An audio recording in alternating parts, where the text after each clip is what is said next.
My name is Pauline and I'm from the White Earth Reservation. I was born in Minneapolis, but I lived in Pine Point with my grandmother and attended Pine Point Community School until I was 8 years old.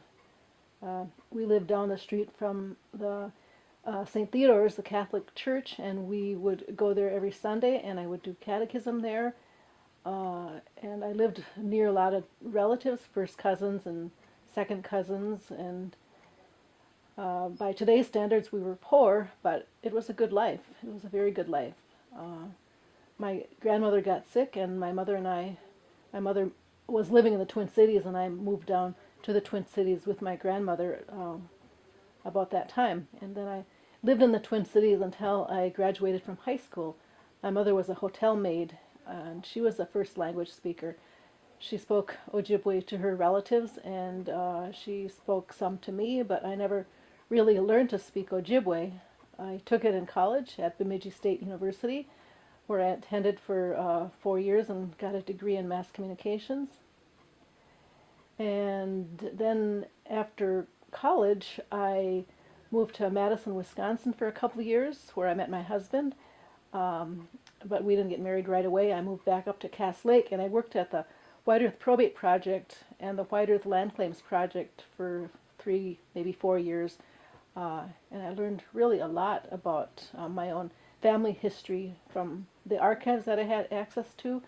I got birth and death records for family members, and I traced the land loss history of White Earth enrollees, including my own family, on the White Earth Reservation. So that was a particular chapter in my life where I really learned a lot from first-hand records about Ojibwe genealogy and family history over the allotment era. So I could say a whole lot about that, but I won't at the moment. But I'm also a teacher. I teach courses at Metropolitan State University in St. Paul right now, and I'm also a writer. I have written and published a number of articles about my family, about my own life, and so I would say that work is important to me, working with students at Metropolitan State University, writing down the stories from my ancestors. I have one poem that I published, it was published in 2 places, and the poem starts out with, "I write for those who cannot speak, voices unrehearsed, grandmothers who came before me, whisper silent words." And so a lot of the things I've written have been about my ancestors, my grandmothers really, and I say they have silent words because they did not have the voice that I have. They did not have the ability to write down stories. And so I am their mouthpiece, so to speak, for the information that my mother shared and the information I got when I worked in the Bureau of Indian Affairs Records. And so that's been my life in a capsule.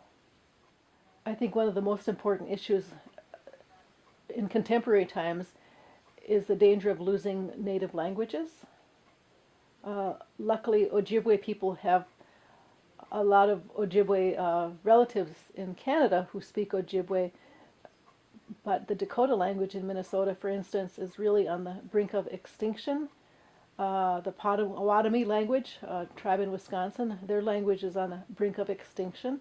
And I know this from personal experience, from talking to friends who are Dakota, who are Potawatomi. But since I'm Ojibwe, I think it's just as important that we teach our children to speak the Ojibwe language. My mother and her generation, born in the 1920s, they were first language speakers. They were also taught to be ashamed of their language, so they did not teach their children. I never learned to speak Ojibwe except in college, but I really did not retain much of that. But I think it's one of the important issues today, language retention. I think it's also important that we teach our children, and I'm saying that in a broader sense, about the heritage.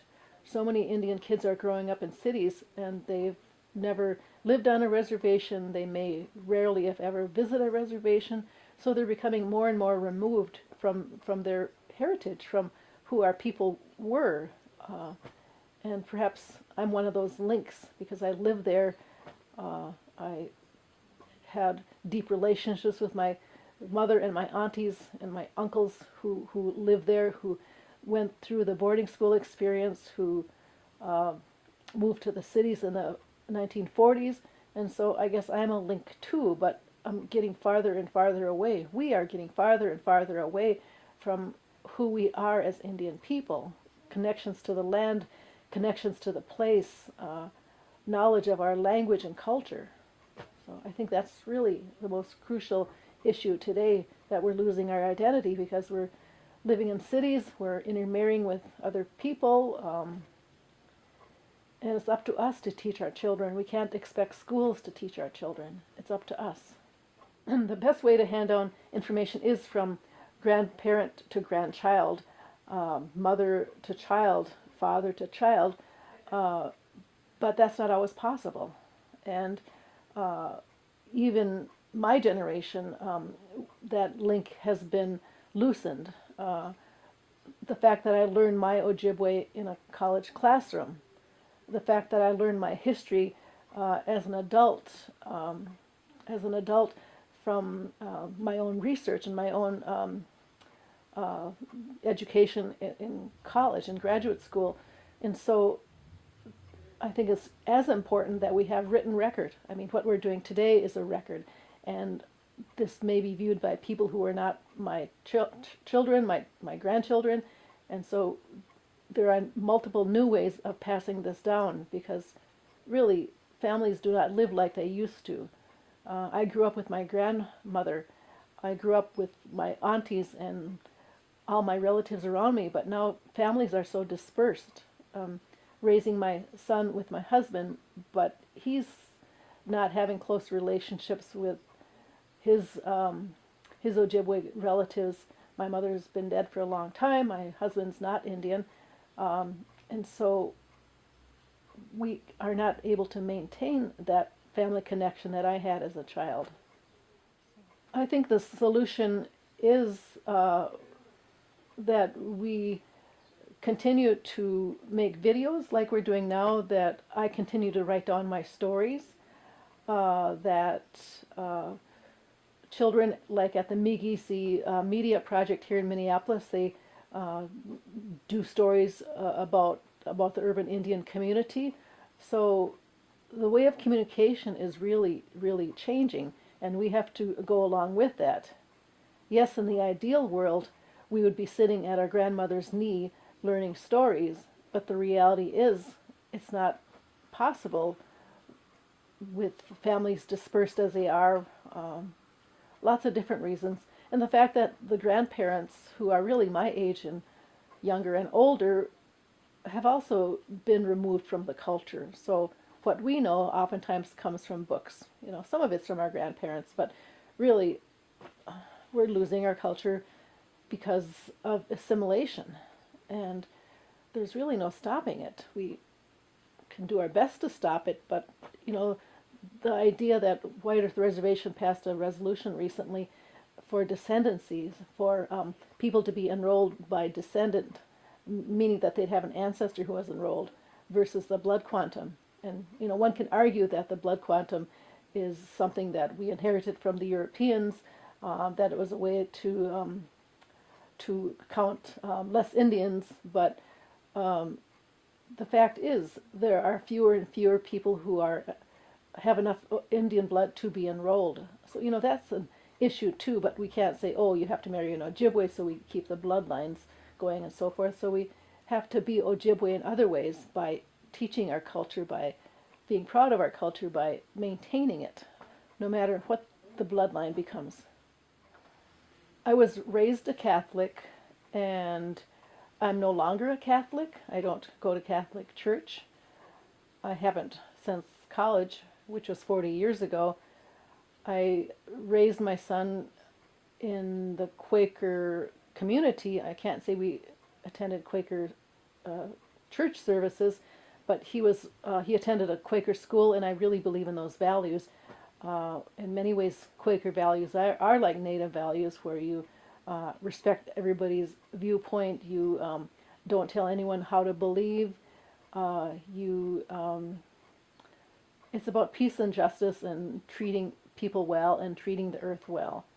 So those are Quaker values, and those values also resonate with Ojibwe values.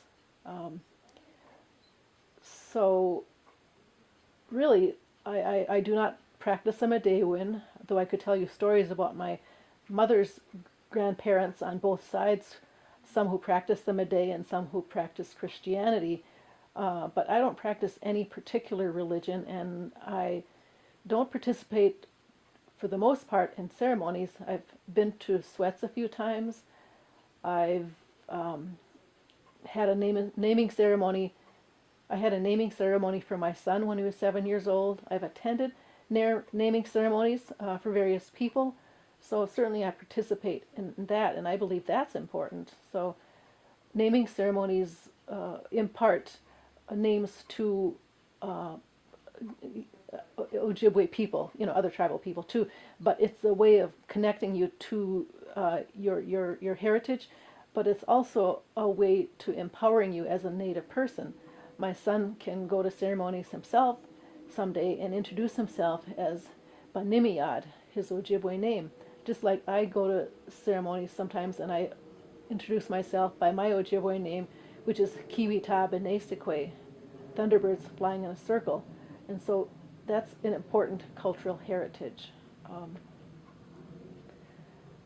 my mother was raised in the Catholic Church because her mother and grandmother were Catholics. But my mother's father was Medei, the traditional Ojibwe religion. When my mother was young, she would be torn between the Medei relatives who wanted her to be in the Medei religion. They would say, when you die, you're going to go to the white heaven, and then you'll be looking out, and you'll be seeing the Indian heaven and all your relatives there, but you'll be like a rabbit outside chewing on bark. So that's what she was told, but she did not become a Medewin person. She became a Catholic. She stayed with the Catholic Church, and so she would go to church even more fervently, she said, when her Medei grandparents would make her fear the Medewin. And so it was interesting when she died, though, that I had put an eagle feather into her coffin, and my aunt, who was also Catholic, said, she never practiced those ways. You don't need to put that eagle feather in there. And so I really respected that, and I took the eagle feather out because my aunt was right, and my mother was a Catholic. So my uncle died about 15 years ago, I'd say, and his funeral was just an incredible experience. He was living on the White Earth Reservation in the Pine Point community. His name was Joe Kettle, and at his ceremony there was a powwow drum that sang powwow songs. There was a Medewin man, Joe Bush, who spoke in Ojibwe about Joe Kettle, my uncle. The Catholic priest came, and he spoke about my Uncle Joe, because Joe was baptized, just like my mother was.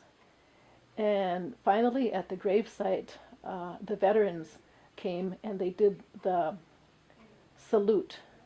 And so he had, I believe, 5 elements, if I'm counting right, 5 elements of his identity, and there was not a conflict. There was just a beautiful saying goodbye to a wonderful man.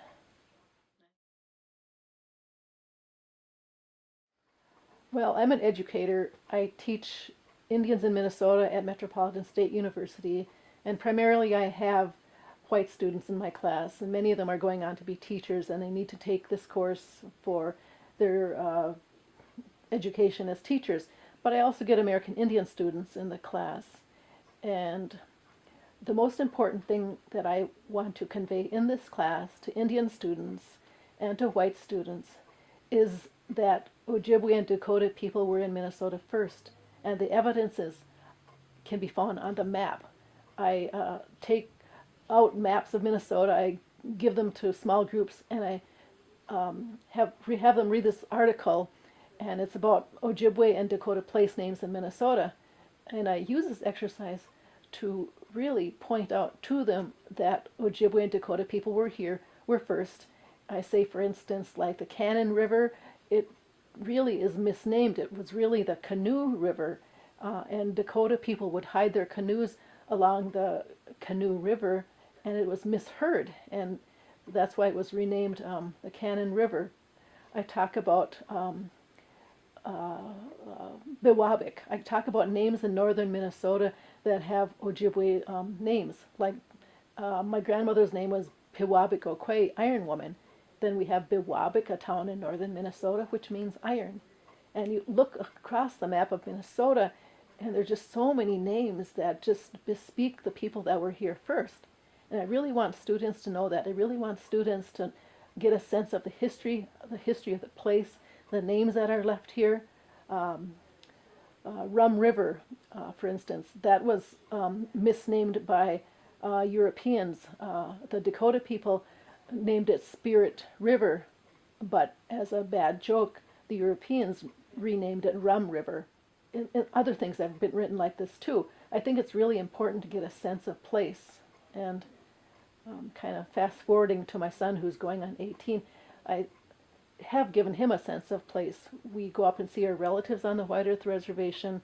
I talk to him about the things I tell my classes, and he comes to my classes sometimes. But I think it's just important that people get a sense of the geography and the sense of place, the sense that Ojibwe and Dakota people have had on the state of Minnesota. Just recently, I was driving down from Duluth, and we were going along the St. Louis River, and the St. Louis River is one of the Ojibwe stopping points in the migration to Minnesota and beyond. And so I love history, and I love the sense of history that we find on maps, in geography, on places.